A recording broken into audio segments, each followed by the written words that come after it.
We lose a couple of days doing that for every major release. But on the flip side, maybe we rented like multi-billion-dollar hack, like completely worth. If you can put up $1 early on security, it can save you $3 on audits, $5 on bug bounties, and $10 on like an exploit. You really don't even need to raise money. Like they'll just come to you and be like, okay, cool. Like we want to do the next round. If you can bring a security mindset to the product team and to the engineers in terms of how they're doing everything day to day, you get a much better outcome than if they're like, oh, security is not my job. So one of the other things that we have as a policy internally, if somebody reports a bug in code that you wrote, fix it.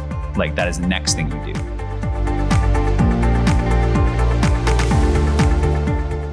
Thanks for joining the Web3 Security Podcast. Today we have Barry Plunkett, co-CEO of Cosmos Labs. If you're not familiar with Cosmos, it's one of the most well-known brands in the crypto space, largest network of L1 blockchains in the world. 200 plus blockchains or teams have built blockchains with Cosmos. They do tens of billions. They have tens of billions in TVL, and they do hundreds of millions in volume, hundreds of billions in volume. So one of the kind of stalwarts of the crypto space. Great to have you here today, Barry. How are you doing? I'm doing well, man. Thanks for having me. Really appreciate it. Awesome. Yeah, thanks for joining. Yeah, let's just go straight into your background. Would be great to know where did you grow up? How did you get into computers? What was the early inklings of getting to where you are today? I grew up in Maryland, basically outside of Washington, D.C. And when I grew up, all of my friends' parents either worked for the government or at some government-funded company or agency, whether that's like the National Health Administration or Lockheed Martin or whatever. My dad was a lawyer for the Navy. And so I sort of thought like the world is just government. Right. And like the only way that you can actually do anything meaningful or change the world is through government and politics.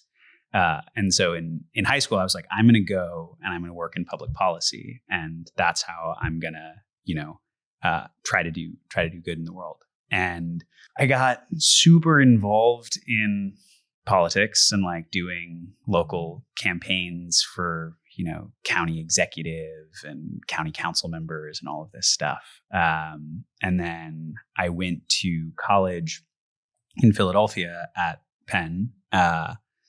Plan was to study political science and econ, like go to law school, try to go work at a policy institute. And I got there and it was 2016. And so very, contentious election, Hillary versus Trump. So moment when a lot of stuff changed in US politics. And I was really involved in sort of the Young Dems on campus. And I realized really quickly while I was there, like actually nobody on either side is really interested in like what's true or trying to figure out like actually like how do we work together or how do we make decisions. It was, everybody who I was spending time with hated everyone on the Republican side, and everybody was working on their campaigns. Other kids at school was like, oh, we fucking hate those guys. And I was just realizing, like, oh, this is not really like the community that I want to be a part of. And at the same time, I was in a weird dorm freshman year. It was a dorm that only had single rooms. I was like, oh, that's super nice. Like, you get your own space. But lots of people who like opt into that instead of into like the normal freshman thing are super strange people, but in a good way. But like basically everybody in my dorm was computer science or math. And like I, in high school didn't even know I didn't know anyone who was working in tech or involved in startups or anything like that. And then I was surrounded by all these people who were doing much more interesting things than I was in their problem sets and like compared to my political science homework. So I actually met my co-founder Mag in that dorm, who was one of these people who was studying computer science. Who was like, this is way more interesting. You should totally do this. So I basically made that switch and started studying CS, got, out of politics and realized like, oh, there's actually, a lot that you can do and a lot of impact that you can have much, much faster if you actually don't try to go through the government. You just try to like build things that change how people live their lives. And then ended up working at a hedge fund after school, sort of helping them spin out new companies. I can talk about that a little bit more, but I think like my interest in politics also led me a lot to crypto in a roundabout way, because it's not just a technology paradigm. It's also, a social movement about giving people more control. So kind of connected back in that way, I guess. Interesting. And I was, looking at your LinkedIn and whatnot, and you were doing, what was it? You're doing AI, but you're also doing databases in college. And what was the other thing that was just like, oh man, economics. Yeah. And I was like, oh, you clearly knew about crypto and we're like working on databases and economics. And this was like your path to getting into crypto. But did you know about crypto back then? Yeah. It's kind of funny. So in college, a couple of things happened. I fell out of the, hyper political crowd and fell into the effective altruism crowd a little bit more, which is a bit, dirty now post SBF. But at the time, a really interesting set of folks to spend time with, because, back in 2016, folks who I knew were, and, I didn't know anything about computer science forever, but immediately people were talking about like super intelligence and AI is going to be this really big thing that's going to change the world. And there's a ton of potential there to like, remake society for the better. And there's also a ton of potential there to kind of completely destroy things. Right. And a number of folks actually who I knew from there or friends of friends ended up being sort of early at Alameda or interning at Alameda for a summer, like just because SBF was such a big figure in the EA community. Wow. And so my first interaction, the first time I heard about crypto was one of my friends was like talking about, oh, I've got some friends like out in SF who are trying to convince me to join their like crypto trading thing. And I was like, way. And it was Alameda. And this is like far before it, became this huge thing and whatever. I just remember thinking like, cool, man, that sounds whack. Like, I don't know, like, do you really want to go jump into crypto right now? It seems super frothy. But then, for me, I spent a lot of time doing AI research, almost went and got a PhD in reinforcement learning, and then decided research wasn't really for me just because of the speed of things and can be hard to iterate and also know, are you on the right track? You either get your papers accepted at conferences or you don't. Right. And, we had one paper which was about sort of training agents to negotiate against people and like exploiting some common decision-making fallacies that people have. And this was back in 2020.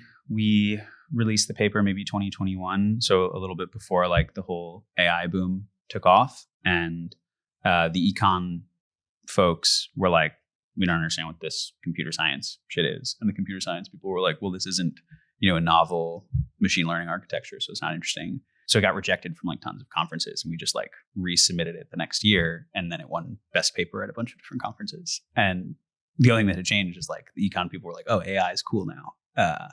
So I was like, okay, this is kind of bullshit. So I went, worked at a hedge fund called DU Shaw, joined their team that was basically spinning out startups. And just by the way, how did you get into DE Shaw? This is like the job that a lot of people, kill for. So what was that? Yeah. How did that happen? Yeah, they like to like throw around stats of like, 100,000 people applied for one position. I'm like, okay, but Right. Lots of those people are just automating, like they're applying to. But it is it's a really interesting company. I ended up there because I had a friend who I was also in this strange, but really, really important dorm for me. Who was like this dorm. Truly. Shout out Stouffer for anyone from Penn who's listening. Nice. So I had a friend who had worked there or interned there and was like, I think you'd really like it here. These people are super smart, but they're not like finance bros. Like you've got folks who have PhDs in literature who like run the BD team. You've got folks who are from startups who are on the trading team. The executive assistants there are often people who like, they wrote for award-winning TV shows and like just like crazy people in every position. And so super, super smart folks. And I applied to work there and I actually got rejected in like the last round of the interview process. And then a professor who I'd had and done some work with was doing a reference check for someone else for them and was like, I heard you rejected Barry. And that was like a terrible decision. You guys are fucking stupid for doing that. Wait, sorry, who was this? This is one of my professors who I had worked with. That's cool. And so then they called me back and like they were like, okay, like we'll give you an internship. But I actually didn't get the job. And then ended up staying there for a couple of years, helping them spin out a couple of different companies. And got really interested in crypto while I was there because I was there during DeFi summer. All sorts of stuff was blowing up. And, the other folks on the team and I were like, there's a lot of opportunity here. Like the world is going to change from this stuff and we should try to do something with it. Wow. You know how much this sounds like Jeff Bezos' story so far? He worked at D.E. Shaw. They were looking at the internet in the early days. This is crypto early days. Yeah, I never thought about that. Yeah. And similarly also to his story, they really didn't want to do anything. Right. They, for good reasons, all due respect to them, like they basically didn't think that they could for legal and compliance reasons. Right. And I think also at the time, one of the ways that a big company like that thinks is they have to protect their downside a lot. And at the time, the administration and the SEC was super anti-crypto. And if D. Shaw had gotten involved in a big way, even if it was, doing the right things, they were really worried somebody would try to make an example out of them if something went wrong just by accident. Right. Yeah. Even if it was in a sort of separated thing. And they were, probably pretty prescient with that because immediately after I left, there was the big, Terra collapse and everything that happened. And I think they felt like they'd dodged some bullets with the crypto market. Obviously I'm glad I did. And I think there's still a lot of room for growth. But couldn't convince them. Yeah. Interesting. And yeah, prescient because also like I think Silvergate, some of those banks that got into it a little bit, they got, shut down basically by the government in some ways. Okay. So you had this really cool role at D.E. Shaw. You see crypto coming, DeFi summer. You talk to them about it. They're not that interested because they can't do it for compliance reasons. And so at what point do you say, okay, this is where I leave and do my own thing? Yeah. I was having those conversations and one of the other people on my team left to go initially to North Island Ventures to help them sort of build a liquid trading business. And that was I think he left in 2021 and he was like, this is moving really fast. Like you have to leave. And I was like, geez, I don't know. Like it's a good job. Like I just graduated a couple of years ago, and we were working on a lot of interesting stuff too, like a lot of really interesting developer tooling companies and things like that. And my co-founder, Mag, I give him a lot of credit. He was also saying at the time, hey man, crypto's moving really fast. The industry is changing really quickly. I think there's a lot of opportunity. He had co-founded a very early NFT marketplace called Cent, which sort of originally the idea was it would be a social network where instead of a like, you give someone a cent. and it wasn't intentionally a crypto business, but they realized, like Ethereum is the only way that we can actually affordably do micro transactions. That was in 2016. And so before gas got really expensive, that was true. And he had famously sold the Jack Dorsey tweet for however much money. That's the main thing they're known for. Okay. And he left after that for a year to come to school. And so he was really deep in the NFT side of crypto at the time, working full-time as a product manager somewhere, but spending all of his free time on it the way a lot of people were back in 2021. And so he put a lot of pressure on me. He was like, hey, dude, if you're serious about this and you really do think it's interesting, then like you're going to be late if you wait till 2023. So I quit. And at the time we didn't really have a plan. We were just like, we think MEV is interesting. And we met someone who was involved in the Terra ecosystem, who basically told us, we don't have an MEV provider, like Flashbots didn't exist in Cosmos or for Terra. And they really didn't want us to work on MEV stuff. They were like very scared of it. They were like, we need a gambling or like a gaming application on Terra. And we didn't want to do that. But we looked at the Terra Luna Arb and we were like, oh shit, there's like a huge amount of money that someone could make here if you set up a block space auction in the way that you had on Ethereum with Flashbots. And so we went out to a 4-week Terra hackathon that Jump was hosting in May of 2022, which was also exactly when Luna exploded and the DPEG happened. It happened in the second week of this 4-week hacker house. And I was like, fuck man, I just quit my job. Like this was supposed to be this really big thing. We'd like found this interesting opportunity that we were going to use as a wedge and like really grow. And now like the whole thing exploded and I don't have a job. And what are we going to do? During that time period, we're like, okay, we really have to win the hackathon now because we need the money because we don't know what's going to happen next. Right. And we kept building, we did that. And we basically just changed the approach. Instead of thinking about it as kind of a block space auction for Terra, we looked around and we're like, oh, there's actually like a lot of interesting Cosmos chains out there. And because the stack is modular and standardized, we can build the product in one way and actually have it used potentially across 50, 100 different chains. That's actually a much more interesting business from our perspective.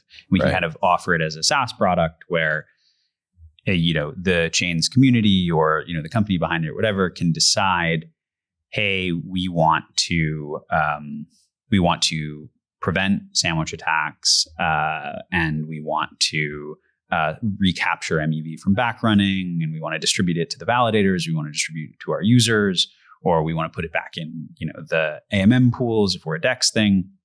So basically just allowing folks to customize and control how their block space gets sold and used. And then we could offer that as just like a SaaS product. And that worked super well as an initial go-to-market.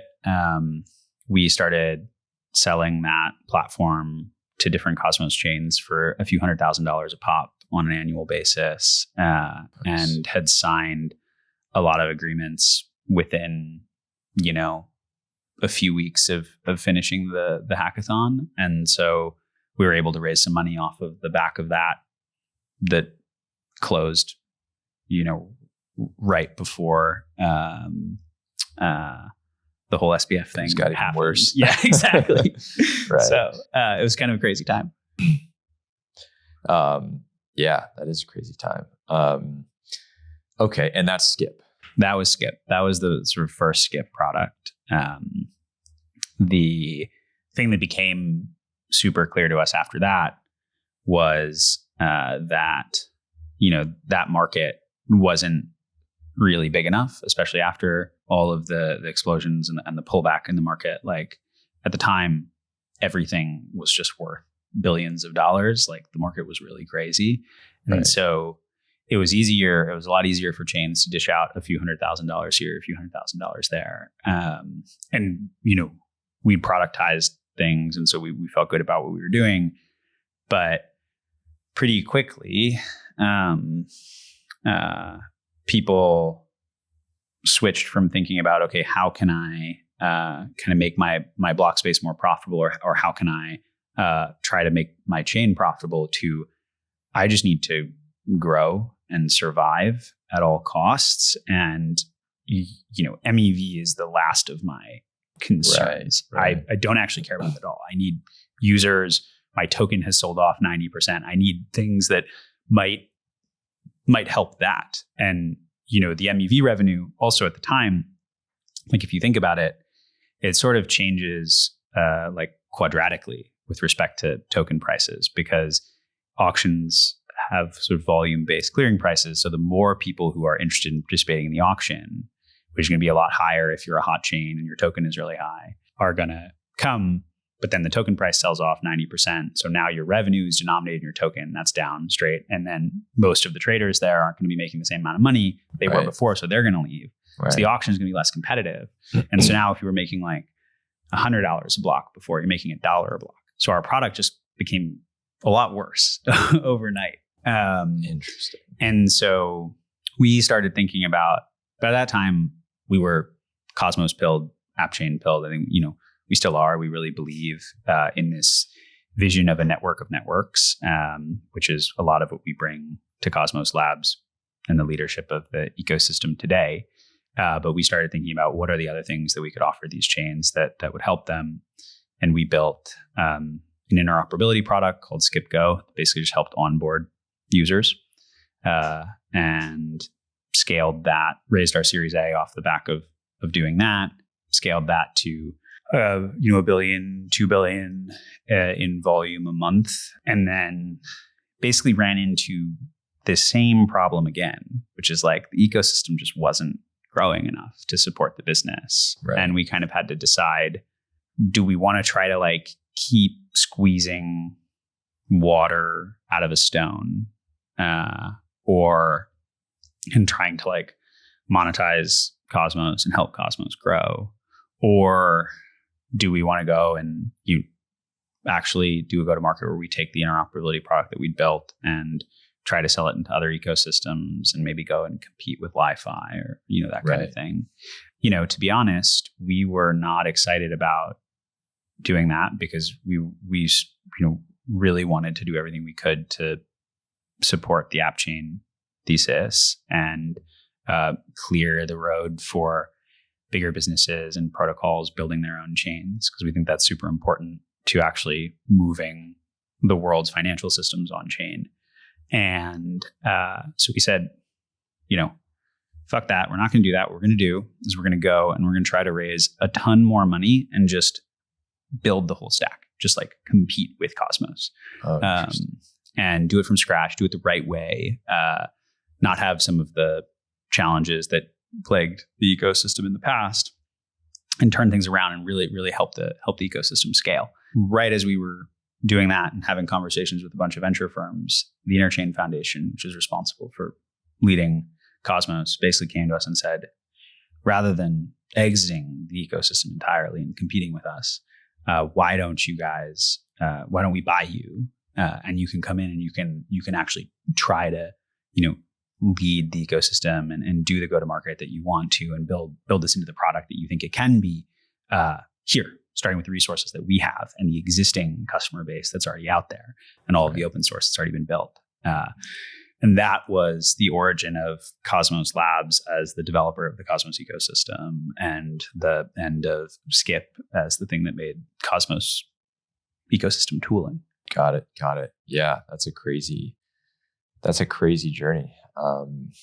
And there's a bunch of different areas I want to talk about. First one though is you were co-CEO at Skip and you're co-CEO at Cosmos Labs with Magnus. Yeah.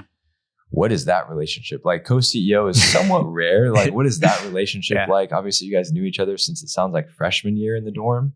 What can you say about that?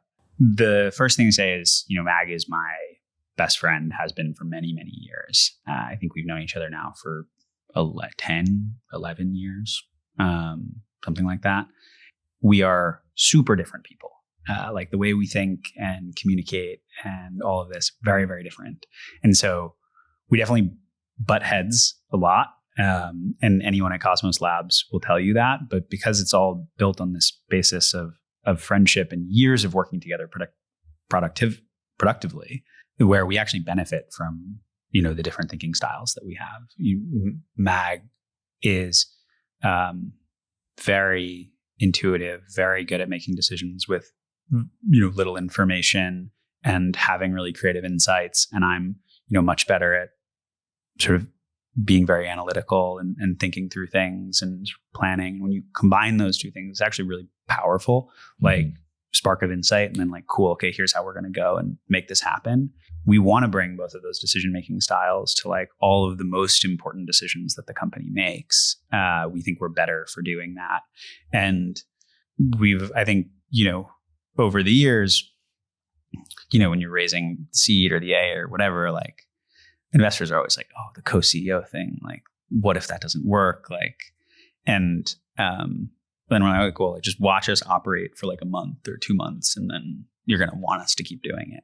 And I think that just kind of continues to be true. Like update them. Yeah. Like I think I don't know how many like aspiring founders you have who listen to the podcast, but one thing that I've really found to be true is this idea, the best way to raise money is really just to like build a relationship with someone, and let them sort of see the slope of you as a person or your company over some period of time, as opposed to meeting them and being like, cool, I need $5 million from you. It's a lot easier to kick things off more casually and sort of be very open, tell them where you are, what's going on. And then as you get big wins over a short period of time, just keeping them in the loop and letting them know. And then when you do that, you really don't even need to raise money. Like they'll just come to you and be like, okay, cool. Like we want to do the next round. And then it just kind of happens. That's, how we raise the seed and the A. And that's also how we dealt with some of these concerns of like, can you be co-CEOs? Just watch and see, and we'll prove that we can be, rather than trying to like sit here and convince you. But yeah, I love Mag. I think we'll continue, working together in one way or another, probably for the rest of our lives. Might evolve in different ways over time, but definitely. Yeah, very cool. Very cool. Well, I know. So we get to the point where Cosmos acquires Skip. Yeah. I know you did a few podcasts and some media stuff around that. So maybe we can kind of skip over, that part just a little bit. Yeah. I know that you gave, you had some initial theses, you gave a 6-month update, and you talked about some of those theses. And I read it and I found it really interesting, just the way that you guys have approached this, like coming into a new ecosystem. If you want to give like the TLDR on that and how you've kind of approached even just decision-making or testing theses and hypotheses, would love to hear, how that process has gone. The first thing for anyone who's kind of watching to understand, to contextualize all of this, is the Cosmos ecosystem and tech stack have been around really since 2017 in one way or another, and it's become a lot of different things to a lot of different groups of people in that time. There is the open source Cosmos platform for building your own chain. It's used by, like you said, 200 different teams and projects. Some of the biggest crypto exchanges like crypto.com, Binance use various parts of it. Many crypto native projects and DeFi projects like Osmosis and Babylon and Celestia built as Cosmos chains. A number of Fortune 500s have, internal or external Cosmos chains as well. So you have the Cosmos stack, you have the Cosmos ecosystem, which is like, okay, some of the chains that are built on the stack really branded themselves as like, hey, we're a Cosmos thing, and we're connected to IBC, and we're connected to the hub, and we're in Cosmos. Not all of them did that, but some of them did that. And like people think of that as like the Cosmos ecosystem. And then you have IBC, the interoperability protocol that sort of fits into the stack, but can be its standalone thing. And then there's the hub. And so there's just a lot of complexity. And if you're thinking about like when we came in, the token that the Interchain Foundation holds a lot of is Atom. And so we think about how do we sort of help the treasury there, and how can we contribute to bringing value back to Atom, and whether that strategy or another one, no commercial strategy existed at the time. Right. There was no long-term idea for how do we continue to develop the Cosmos platform, and how do we scale it? Like, we're in a really crazy moment of all of the companies in the world that hold or move money as a major part of their business are waking up and realizing like, oh shit, tokenization is going to completely change how we do everything and like the fundamental economics of our business. It's a really important moment. How do we build a commercial strategy and try to capture that moment? Really hard problem when you have all these different pieces and all these different expectations. And so we really just started going through it and trying to look at both what are the resources that we have now, what are the opportunities that we think we have based on that, and then what can we do to see if that's a real opportunity or not as fast as possible. Right. So when we came in, there was some pre-existing work on a new version of IBC that would connect to Ethereum using a ZK-like client. So to maintaining IBC's trust minimized approach, where you don't have intermediaries in the way you do with Wormhole or Layer Zero's DVNs.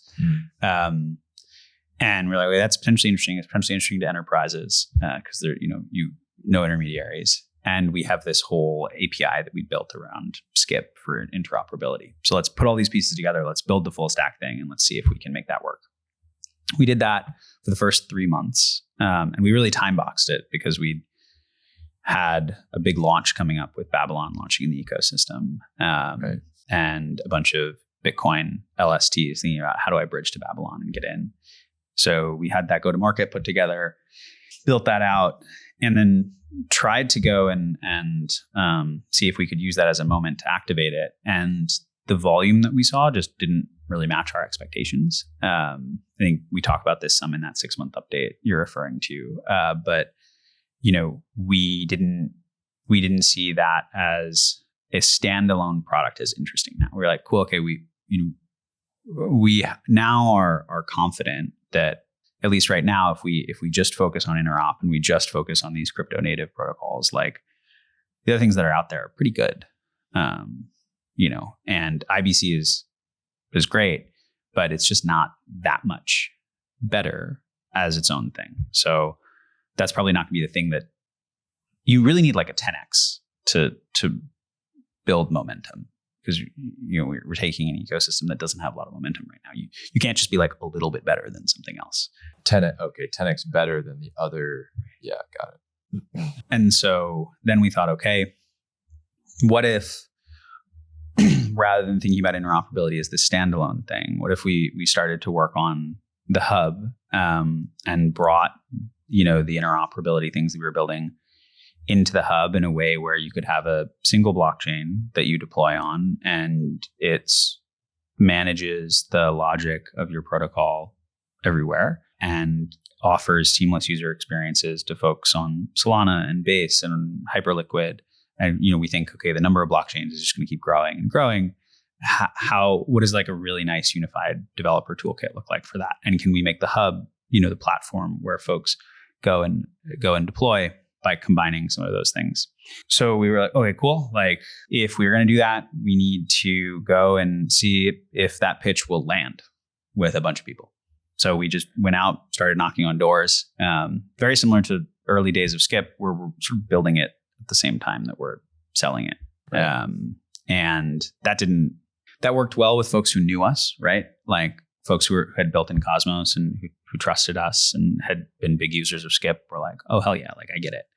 And then I think with a lot of other development teams out there, it was a lot less effective of a pitch. There, I think we really realized like Base and Solana and Hyperliquid now have real network effects around them. And, one of the only ways that if you're just trying to build a native ecosystem, even if the pitch is like, hey, you can kind of build here and you're not a part of any ecosystem, and we think that's going to be the future, you got to offer a lot to overcome, the gravity of the users and the liquidity that are on these other platforms. Right. And, we felt like, okay, even if we do that, just the cost of bringing this to market is so high. I mean, those ecosystems have hundreds of millions of dollars, billions of dollars to put into just BD for small builder teams. Like, okay, we don't really have a competitive advantage in doing that. And we found out firsthand, like, it's one thing to say that, it's another thing to go and like pitch and really try.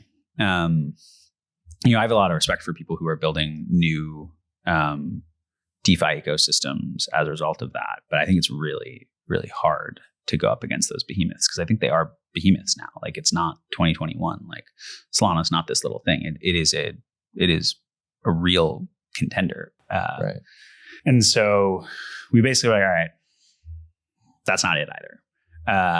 And at the same time, we'd started to have like some just like accidental traction with the stack itself in other areas, where different companies, I can't name a lot of them right now, but different companies and governments were reaching out to us and being like, hey, we're doing this like pilot thing with the Cosmos stack. Like, can you talk to us, or like, can you help us, or like, can you help us understand how to make it more performant, or like, we need help with this IBC thing. And while we were looking at the hub, we're just sort of ignoring this. We're like, that's not the focus right now. The focus is the hub. And then when we stepped back and we looked at our option set, we're like, really? Okay, so we kind of eliminated the hub.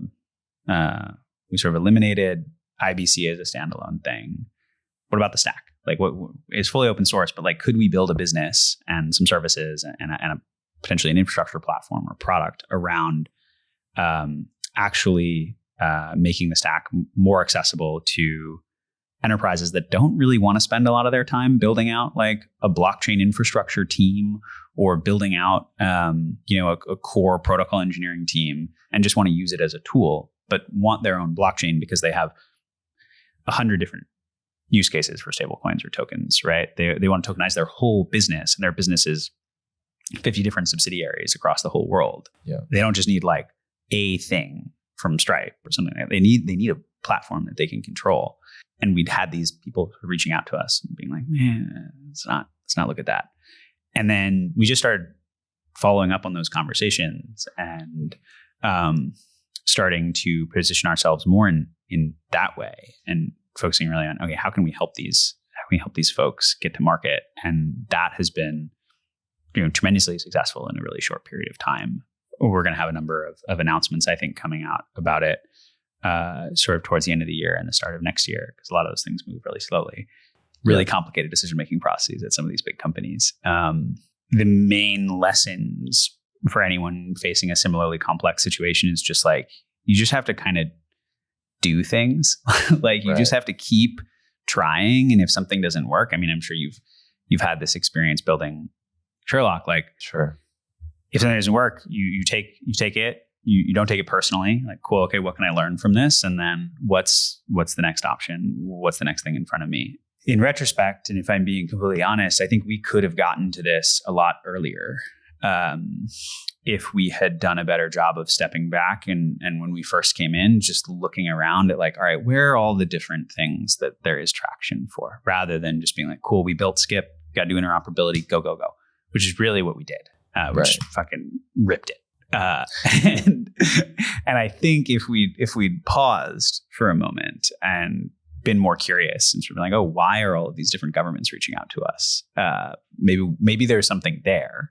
Right. We would have gotten to this in March or in February instead of in June. But hindsight is 2020, right? So Yeah, always hard to blame yourself for that stuff once it's more clear in hindsight. And it's like, well, if they wanted us to come in and do this, like they probably want something related to interoperability or whatever. Yeah. And that has been a big part of the product offering in terms of differentiation for the stack. Like one of the big questions, I think like the failure mode that the previous wave of enterprise blockchains had, which was really built on Hyperledger technology, was all these things are fully internal. They're set up so that nobody else can see the data that's on them. There's one company running all of the infrastructure, and there's no way that two different chains there can interoperate without it introducing a bunch of complexity and third parties and all this stuff. So what did we really get? Like, it's not different than Swift. It's not different than the ACH system. We're going to continue to have a lot of those problems. So, a lot of the more sophisticated partners we work with, some of these, larger banks and things, really see the world as how do we still get that full stack benefit of being able to control every aspect of our chain all the way up through the APIs that our customers are going to interact with, but at the same time make sure that we're still connected to, directly in a peer-to-peer way. So we're really taking advantage of blockchain as a technology. The other banks and payment service providers and things that are doing their own thing, because the Cosmos stack ships with IBC, and it's so flexible, and you don't have to trust us to use it. You don't have to trust anyone else. You just chain to chain. Right. That's super, super compelling and answers one of the big questions that they have, which is like, well, we don't want to be isolated, and that's what happened last time. But we don't want to give anything up either. Right. And so we kind of have like this nice Goldilocks answer to that. Just like you can have it all, actually. Yeah. I mean, that's really impressive. And one thing I wanted to ask you about is like, is the Goldilocks solution real? Is it like, is it a strict trade-off, or can you actually find something there? And I guess, especially from the maybe security perspective, if you're giving every chain its own control over all the parameters, all the architecture to some degree, that creates a lot of security vulnerabilities. Yeah. That creates a lot of different attack vectors in different chains.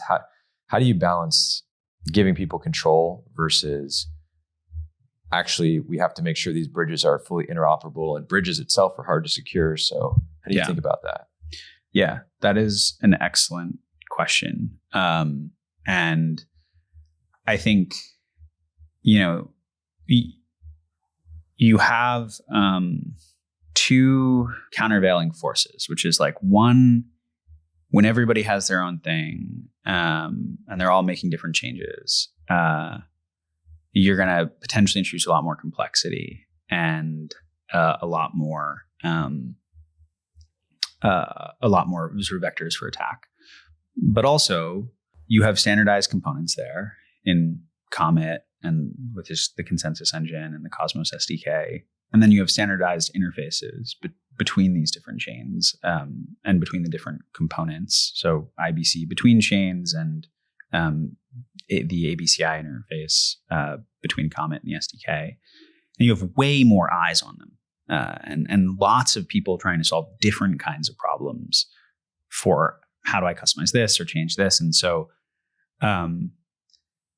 yes, there's more that can go wrong, but you also get pressure tested a lot. And I think like in security, but also just in terms of product development and performance and these other things that we're now really starting to focus on, that's really helpful, because we find like, we have an idea for maybe one way to change the storage structure, and there's already 3 or 4 different in production experiments of different designs for the core IAVL database.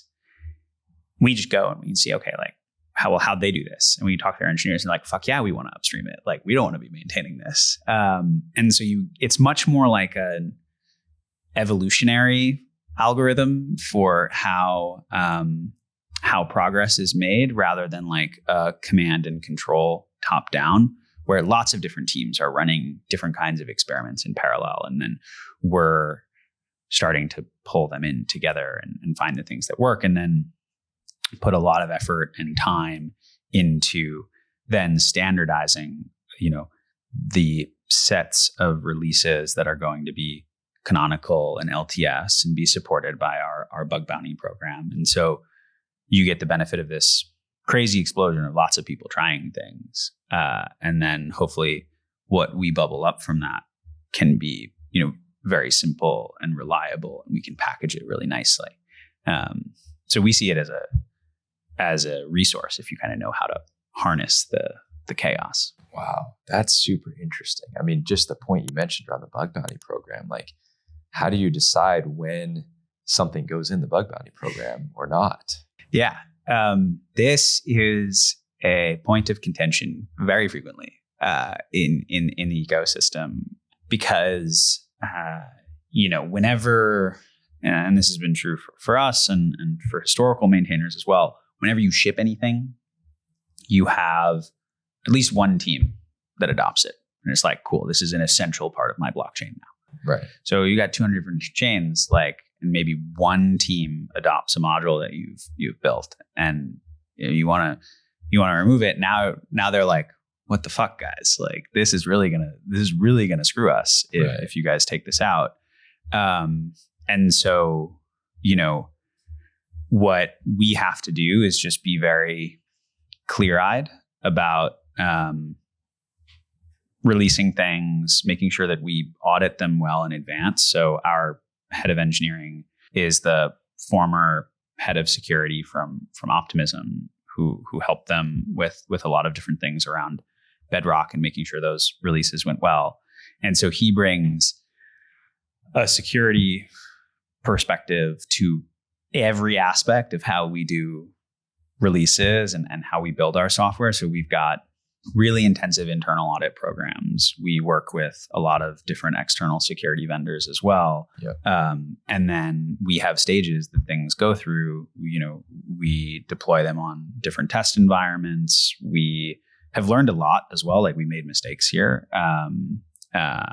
But we deploy things on different test environments and then sort of graduate them. And when we see that there's enough demand from customers, and that's when we say, okay, like, we have a good sense of who our target customer is for the ecosystem long term, which is these sort of larger financial services businesses that want this full stack control and that connectivity.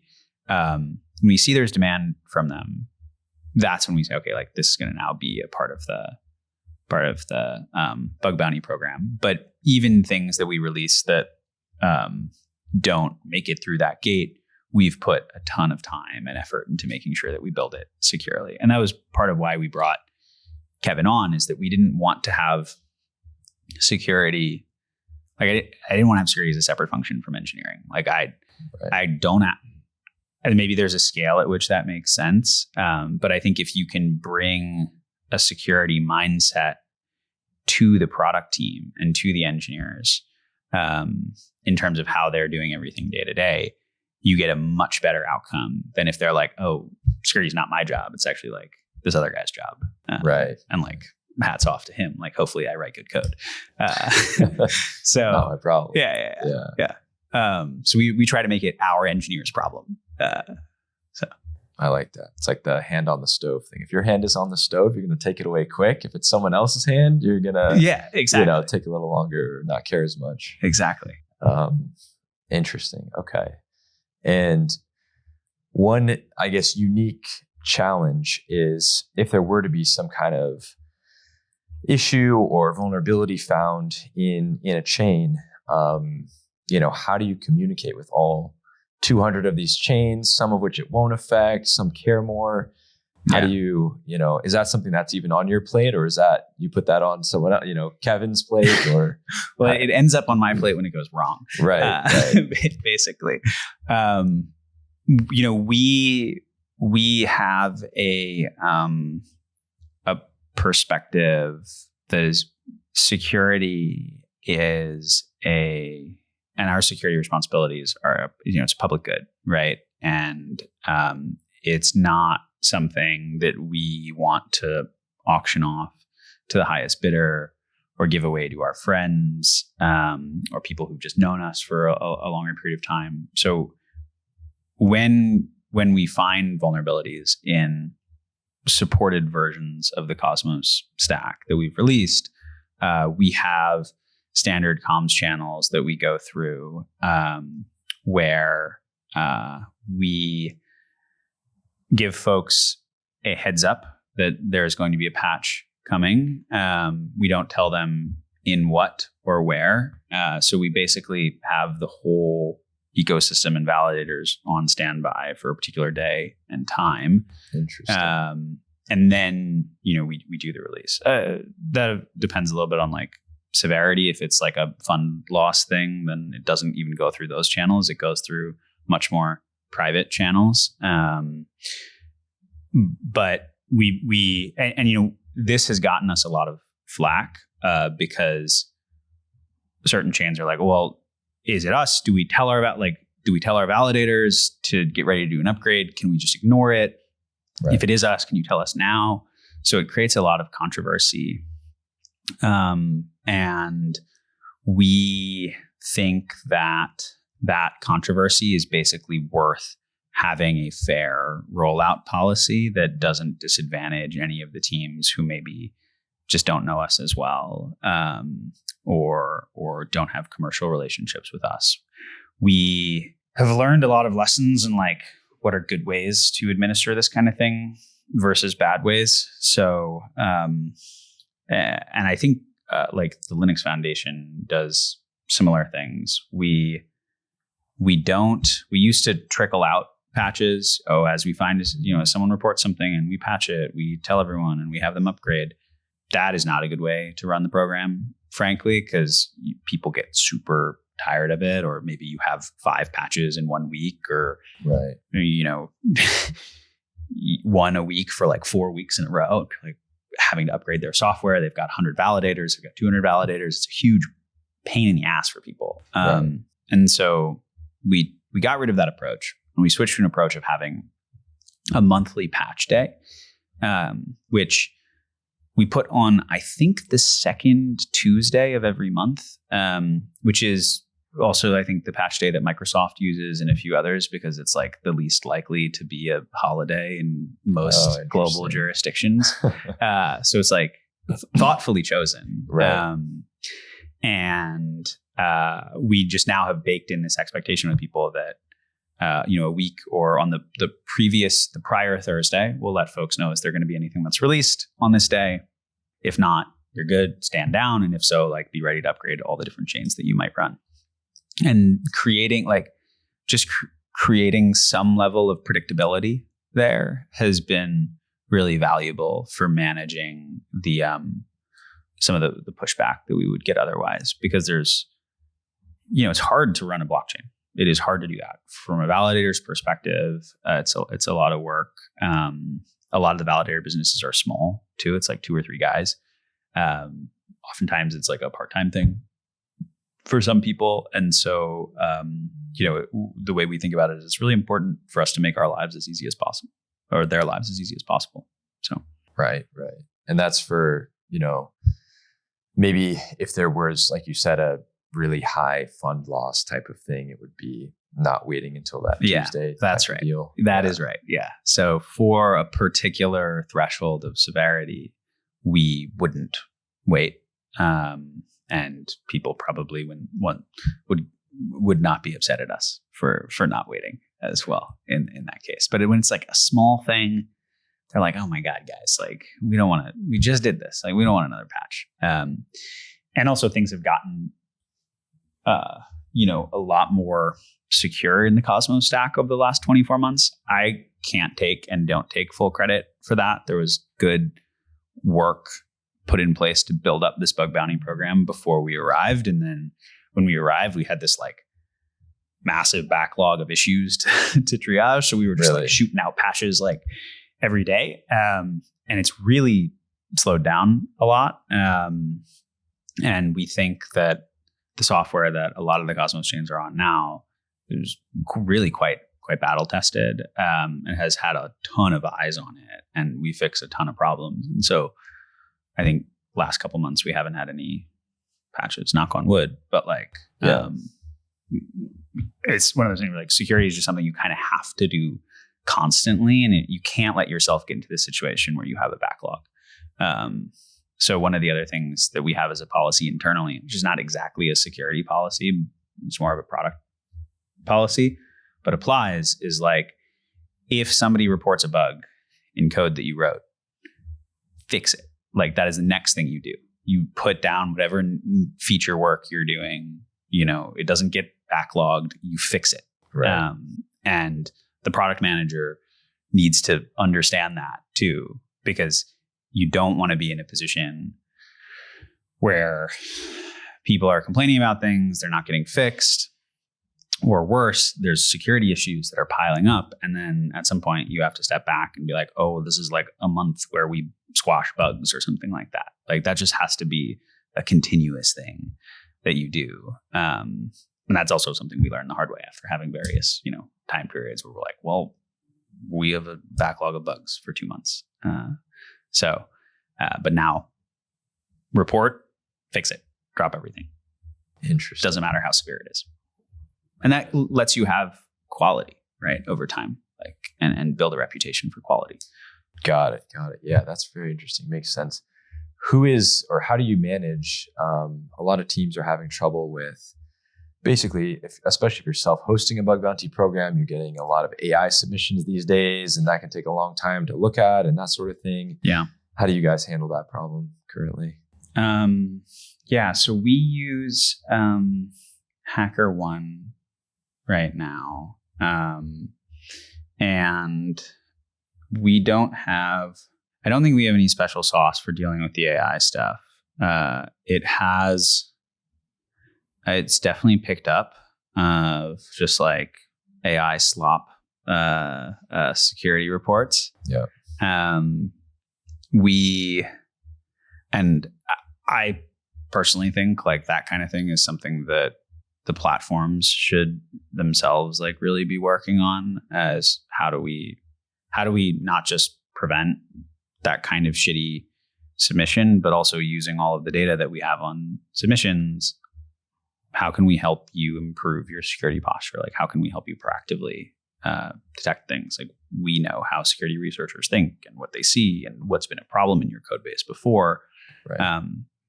So I think there's probably a lot to do there. Again, this gets back to the like, security is your problem, not the next guy's problem policy that we have.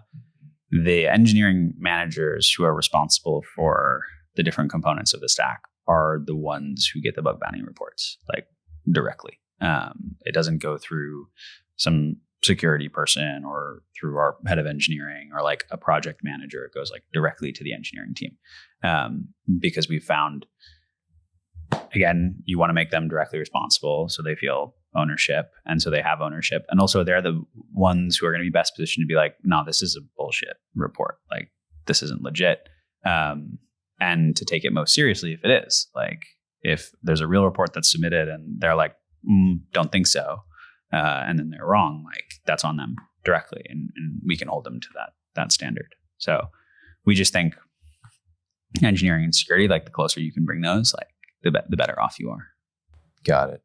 Yeah, makes a lot of sense. So I guess as you came into the co-CEO role, Cosmos Labs started taking things over, having some changes on the security side, I guess. Yeah. Dealing with the backlog of bugs.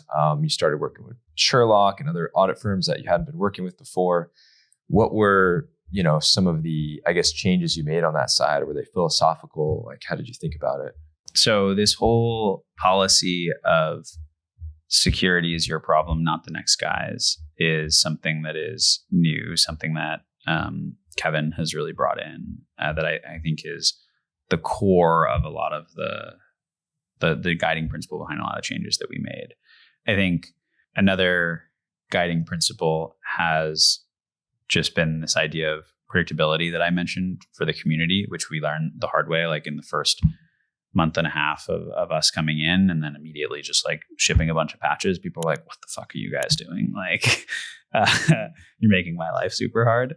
So we heard that feedback. And then I think another philosophical change that we've brought, which is funny saying on this podcast with you, is like, we really have tried to internalize as much security work as we can instead of relying on vendors, because we think that the incentives are much, much better aligned.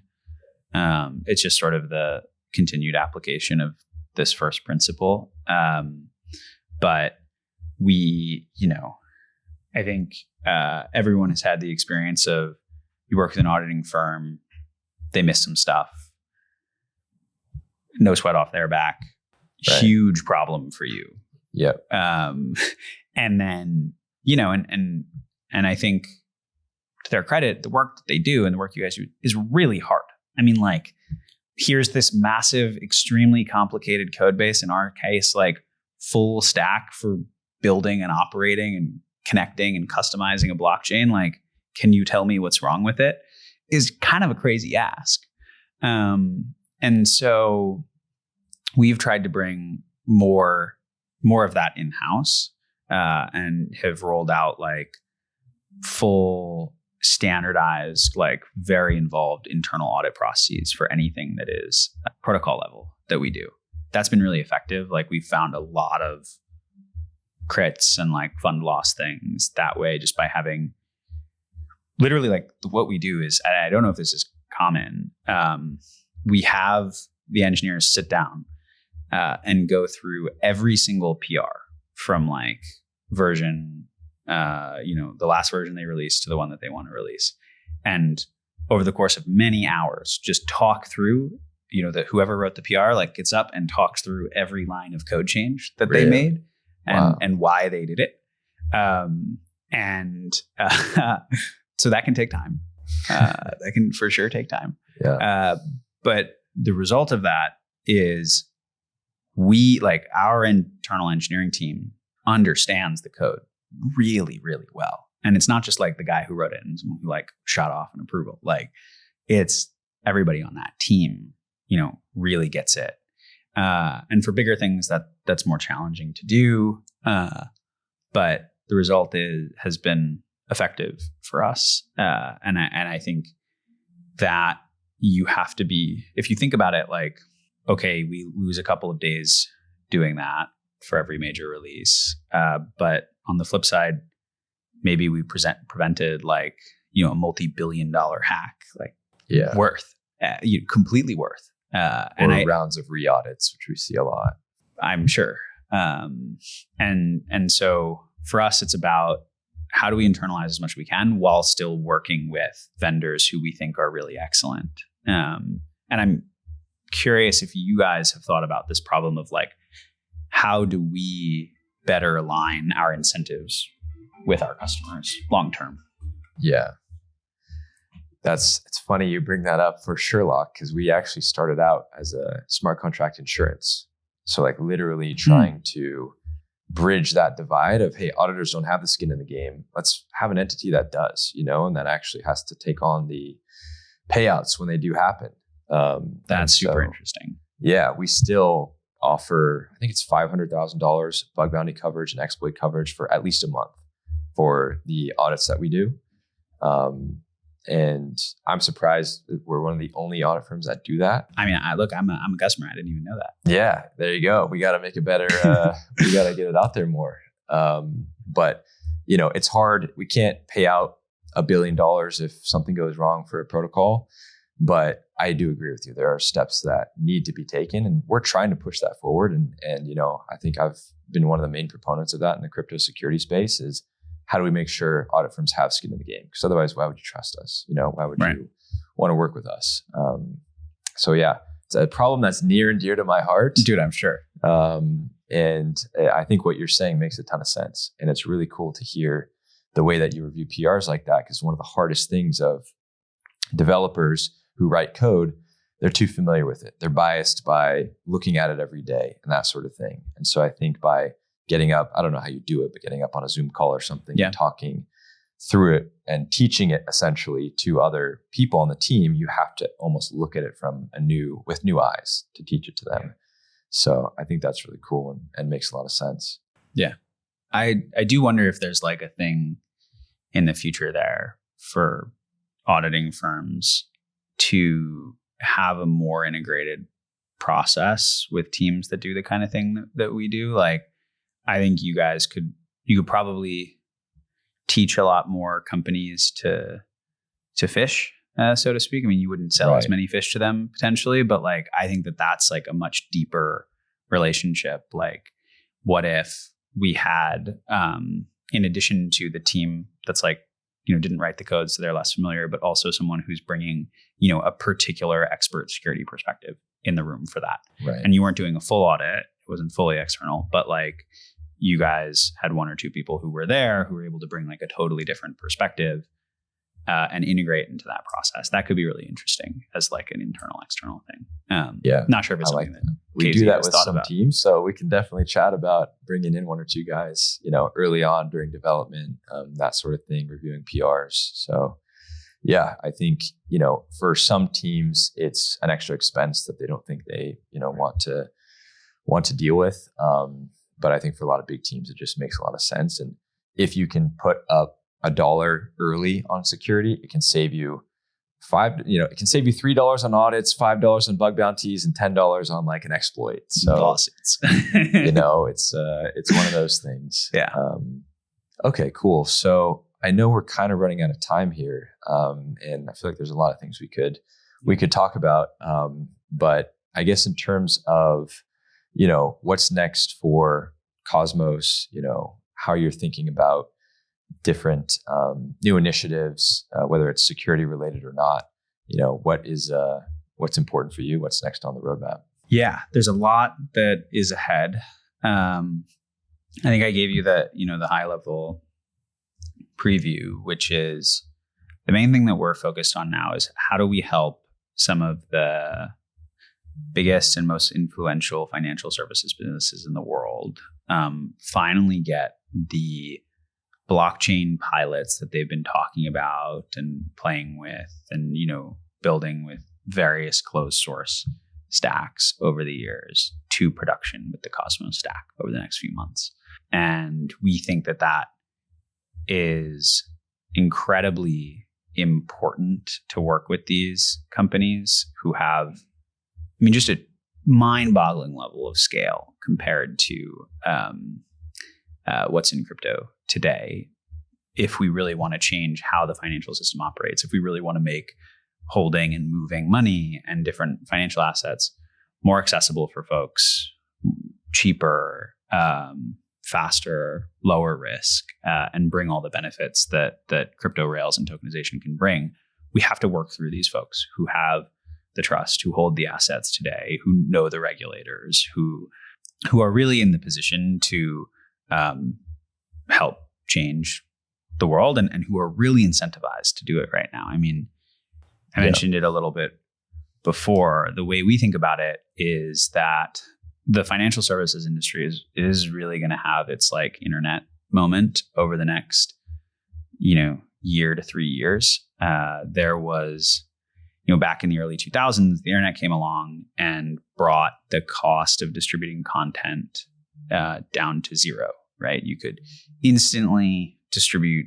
any kind of content to everyone in the world. Right. Maybe not any kind, because video is sort of very computationally expensive, and that's more recently become more accessible to do cheaply. Prior to that, it was really, really expensive. And you had newspapers and movie studios building out these extremely heavy, physical distribution systems, thousands of miles of cables and massive printing presses and all of these things, and making these huge investments in distribution so that they could bundle together a bunch of different kinds of content and distribute it to people. And like, that was how their businesses worked. And the internet came along and blew that to pieces. Like, now, you can make this podcast, costs you whatever, very, very little. You distribute it to everyone. Yeah. All of a sudden, you have a direct relationship with the customer. You don't need to go through a New York Times or a Paramount, whatever. And we see tokenization as doing the same thing, right? So Bits brought the cost of distributing information and content down to zero and completely remade all forms of the media business. Now we see tokenization as bringing the cost of holding and moving and distributing money and financial products down to zero over the next few years. And that is going to completely change how all these banks and payment service providers and asset managers work, because really their business works the same way as the old media companies did. They make huge investments in distribution in the form of risk management and all of the regulatory compliance and physical infrastructure that's needed to hold money and work with the central bank and integrate with all these like closed loop systems and all this stuff. And now, in the future, you're going to live in a world where like anybody can spin up a custodial or non-custodial wallet that has excellent user experience. It's just super easy. Moving money into and out of that wallet will be instant. It'll be free. Effectively, it'll cost cents. And all of the businesses that rely on like that's hard to do, and we make money on float or we make money on tolls, are going to live in a very different world, and everyone's going to start competing with them. Right. And you're going to have content creators who bank at YouTube, and you're gonna have like kids who have an iPhone and their entire financial stack just lives in their iPhone through Apple, and they're able to do everything, either fully non-custodial, whether that's investing or sending or receiving money from their parents or their friends, just like on their phone with their passkey in their face. Like that's a very scary, like if you're like an executive or a decision maker at a bank, and you're not thinking about that as a foundational thing that's going to change your whole business, right? Then you're thinking about it the wrong way. And so for us, we think we're super well positioned to work on this kind of thing, because ultimately building your own blockchain, operating it, like that is the starting point, right?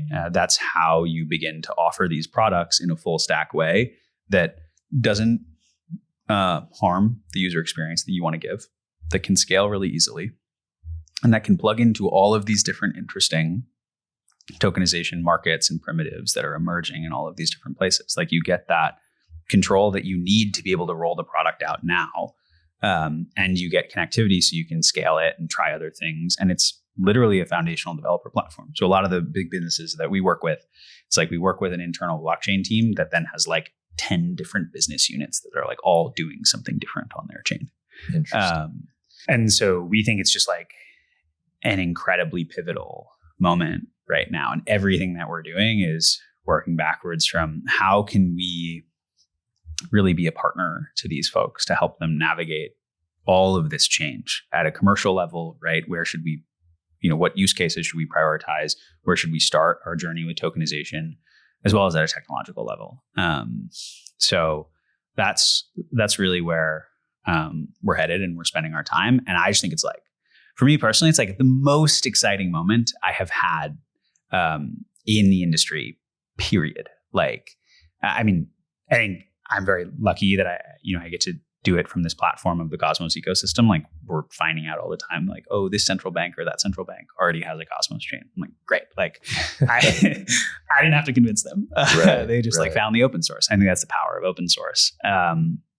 But I just think it's like such a special moment right now. And I think you're going to see so much change over the next few years as the industry like really changes and stops being like TradFi, fintech, and crypto. I think it's just going to be like one thing.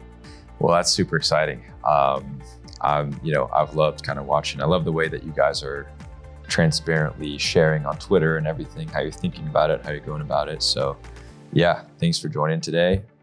Definitely going to be following along, and wishing the best to the Cosmos ecosystem. Thanks, Ben.